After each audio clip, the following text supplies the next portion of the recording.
Les filles françaises et les filles vénézuéliennes sont très compliquées et très différentes. Ici, comme les filles sont comme ah, mais je sais pas, ou le café. Je veux que tu me demandes que je suis intéressée, mais je sais pas. Lo olvidé en español, no mames. No sé, yo hice lo que pude con mi francés, muchachos, lo siento.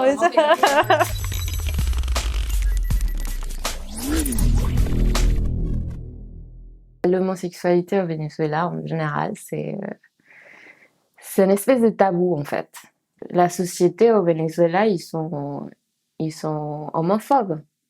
Et ça, c'est un truc on le sait tous là-bas. L'homosexualité au Pérou, c'est très tabou. La société, c'est une société qui vit dans un monde très religieux, dans un monde très machiste.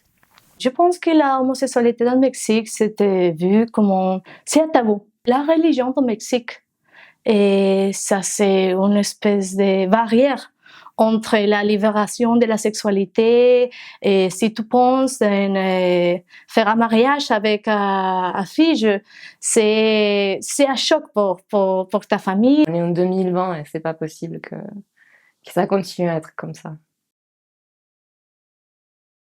Les filles françaises, elles sont plus directes. La première fille française avec qui je sortais, passé le premier mois, elle m'a demandé d'habiter ensemble. Elle était genre, what? Pourquoi tu me fais ça? Je savais pas qu'est-ce que ça voulait dire. J'avais peur. Au Venezuela, on a cette mentalité que genre, on verra au fur et à mesure comment on se sent dans la relation. Au Pérou, nous sommes comme très directs. Comme si je t'aime, je te vais dire ah je t'aime parce que je t'ai pas embrassé, la fille te va dire oui, et si la fille ne veut pas, elle te va dire non mais tu es très cool. C'est vraiment comme ça, il n'y a pas de problème. Au Mexique, nous sommes un petit peu directs et il y a pour moi ici un subtexte que c'est nécessaire que tu reconnais. Mais ici, comme les filles sont comme ah mais je sais pas, ou le café, ou ah ou je veux que tu me demandes que je suis intéressée, mais je sais pas. Et j'ai pas du temps pour ça, tu sais.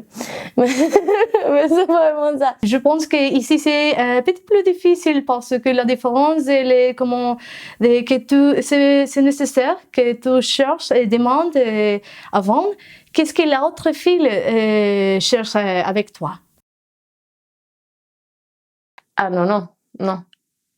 Ça, je n'ai jamais vu des filles se prendre de la main, se tiendre de la main dans les rues à Caracas, ni au Venezuela. Ça n'existe pas en fait. Au Pérou, c'est pas possible de caminer de la main, c'est comme ça se dit. De marcher de la main, de prendre de la main, de quoi? Au Pérou, c'est pas possible de prendre de la main de quelqu'un. C'est pas possible. Si une personne te va faire ça, c'est violent. C'est violent. Il te va crier quelque chose ou il va essayer de te frapper. Oui, c'est ça. Ça dépend du village. Dans mon village, qui s'appelle Guadalajara, c'est pratiquement impossible de regarder. Mais dans le village du Mexique, il y a plein d'opportunités de regarder un fille avec la coupe. C'est joli, pour moi c'est joli, mais c'est seulement dans la ville de Mexique. On tient beaucoup à la autocensure en fait. On essaye de cacher les affections physiquement devant les autres. La première fois que je me suis rendu compte que j'étais gay, c'était quand j'avais 12 ans. Mais au lycée, il n'y avait rien de personne et tout cela. Mais c'était quand j'ai commencé au conservatoire du théâtre que tout le monde était gay. Mais tout le monde est très gay, j'étais comme ah, tout le monde est gay, incroyable. Dans mon village, il y a des places que nous connaissons qui sont fréquentées par les filles, les filles lesbiennes.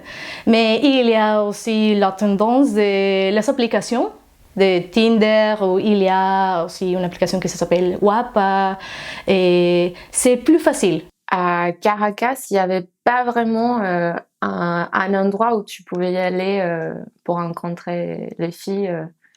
Il n'y avait pas des bars gays ou des clubs, des endroits. À l'époque, quand j'étais au Venezuela, on disait pas genre, à ses potes, à ses amis, oh, est-ce que tu connais quelqu'un pour sortir est-ce que tu me peux présenter quelqu'un mais non, on ne faisait pas comme ça.